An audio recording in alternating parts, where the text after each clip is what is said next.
Hello out there, welcome back to Strictly Sega. G'day all. So last week we took a look at one of the best 3D fighters of all time. This week we're going back. We're taking a look at where the whole thing started with the Virtua Fighter series. That's a good place to start. And where did it begin but the arcade? Now the arcade was leading with games at the time like we had Street Fighter Alpha Zero, we had Mortal Kombat 3, NBA Jam, stuff like that. Card driving games like Final Lap 2. But the arcade was under a lot of pressure at the time to produce 3D graphics from the uprising popularity of virtual reality and PC processors being able to starting to produce 3D graphic textures, you know. Mm. So, around November 93, Virtua Fighter got released by Sega under the direction of Yu Suzuki. Now, Yu Suzuki comes up a lot for Sega fans. Like, why was he so important to Sega? Well, you see, he and his team at AM2 made games like Virtua Fighter, Virtua Cop, as well as Shinobi, which is like a very, very classic game in the Sega storyline, but we'll go into that in another episode. But they led the development in the very, very early System 16 arcade boards too. Like Outrun games and Space Harrier and stuff like that. Yeah, Afterburner, but we'll get into that next week. We're doing an arcade special next week, so we'll go into that then. So was Virtua Fighter the first 3D full game, or? Well, no, it wasn't the first 3D game, but it was the first 3D fighter. As crude as the characters look compared to today, this really was ahead of its time. Cool. Check it out. Let's have a look.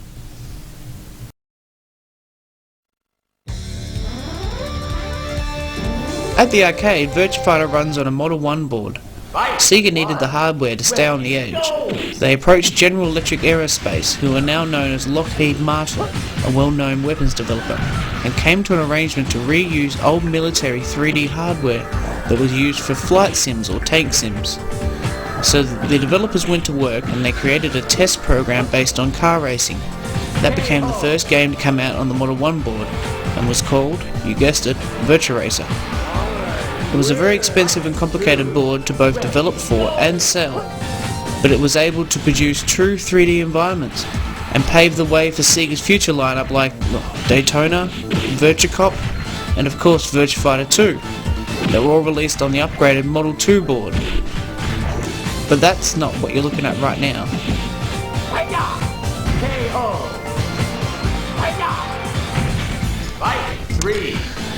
But no, this is the Saturn version, well known to fans as the first game on the Saturn and one of only a few games that came out on both the Saturn and the 32X. You could really tell the game was rushed though.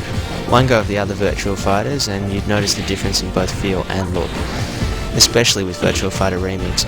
Also, just about all the other versions took you back to the control panel when you pop the lid, but VF2 just locks up completely. So, the graphics processors on the Saturn relied on quadratic surfaces for 3D, so the characters were created using wireframes with flat shaded quads, like what you see in the intro to Virtua Fighter 2.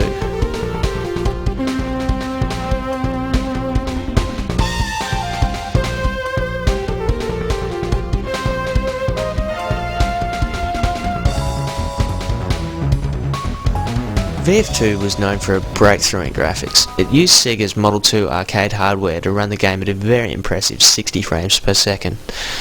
Characters were upgraded and textures were added, animation was improved, as well as that, 2 new characters were added with new martial art styles. Given the system's 3D programming difficulties, the Saturn version was extremely impressive. Running at 720 by 525, it boasted the highest resolution for a console game at the time. VF2 now included over 1,000 characters. Every character from the original remained, but all of them were better than ever. Charlie mostly picks line. He's got really good speed and he's very nimble and unpredictable. Shun D is the one I love. He's just odd in every way. That said, just about every character's got at least something to offer. But look, we better move on because we've got a lot still to cover.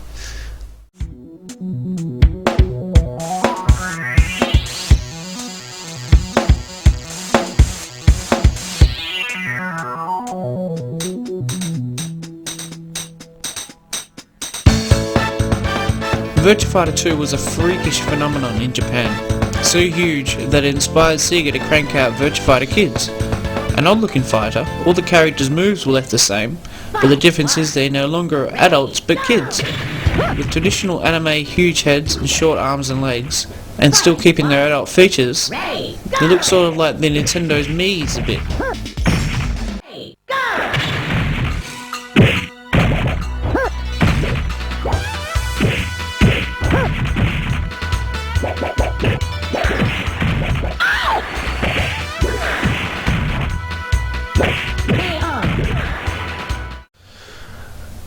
StrictlySega would like to inform you that we only use authentic games in our reviews.